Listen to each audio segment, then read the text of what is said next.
Okay, so here's something wild.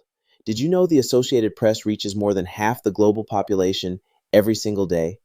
That's the kind of scale we're talking about here. That's incredible. And it's just one of the stories we're diving into today. Welcome to DeActa Daily Digest. I'm Joseph. And I'm Juniper. Here are today's top stories. Let's start with the Associated Press.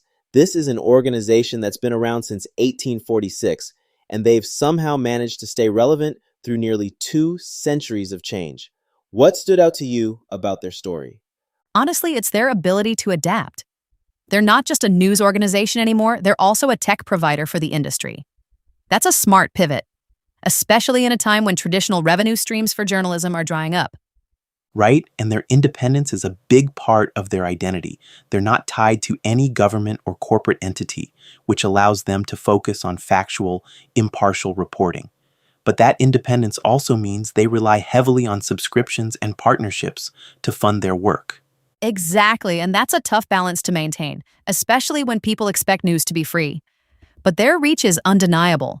Touching more than half the global population daily, that's a level of influence most organizations can only dream of. It really is.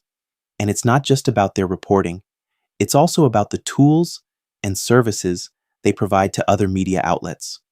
They've become a kind of backbone for the industry, which is a fascinating role to play. Absolutely. And it's a reminder that journalism isn't just about storytelling, it's also about infrastructure. The AP has managed to position itself as essential to both. But let's shift gears to our second story, which is a bit heavier. Netanyahu's visit to southern Lebanon and the ongoing conflict with Hezbollah. What's your take on this?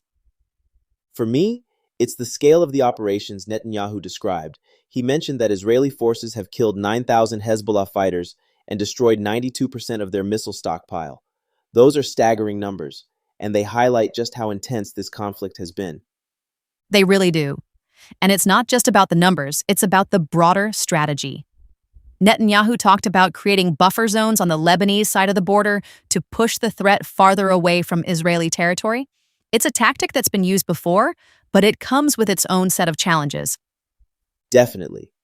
Buffer zones can reduce immediate threats, but they don't address the underlying issues that fuel these conflicts. And then there's the human cost, both for Israeli soldiers and for Lebanese civilians. It's a grim reminder of how interconnected security and humanitarian issues are in this region. Absolutely. And Netanyahu's framing of Hezbollah as part of the Iranian axis adds another layer of complexity. This isn't just a local conflict, it's tied to broader regional dynamics involving Iran.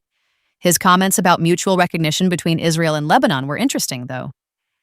Do you think that's a realistic goal? It's hard to say. Mutual recognition would require a huge shift in regional politics. For that to happen, Iran and Hezbollah would need to step back significantly, which doesn't seem likely anytime soon. But the idea of peace and prosperity on both sides of the border is certainly compelling. The question is, how to achieve it? Exactly. And that brings us to our third story, which is all about the future of defense technology.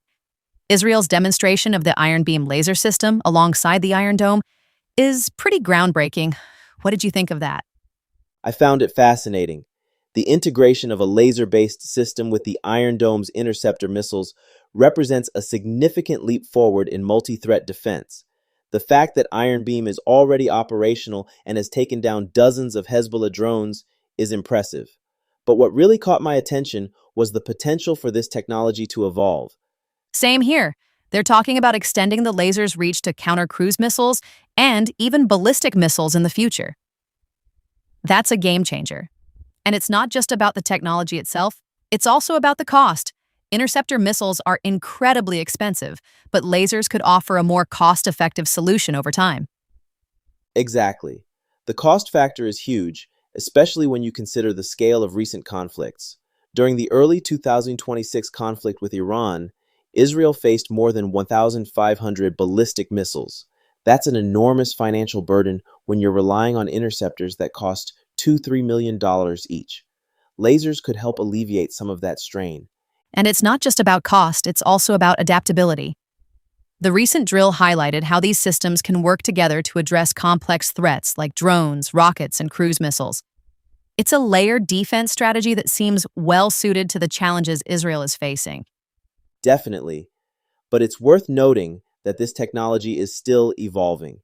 The Iron Beam system, for example, wasn't deployed during the early 2026 confrontations with Iran because there weren't enough batteries available. So while the potential is enormous, there's still a lot of work to be done. True, and it's interesting to see how lessons from recent conflicts are shaping development priorities.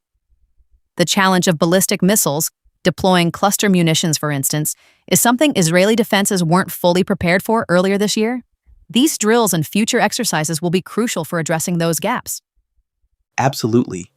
And it's a reminder that defense technology is as much about learning and adapting as it is about innovation. The integration of Iron Beam and Iron Dome is a perfect example of that.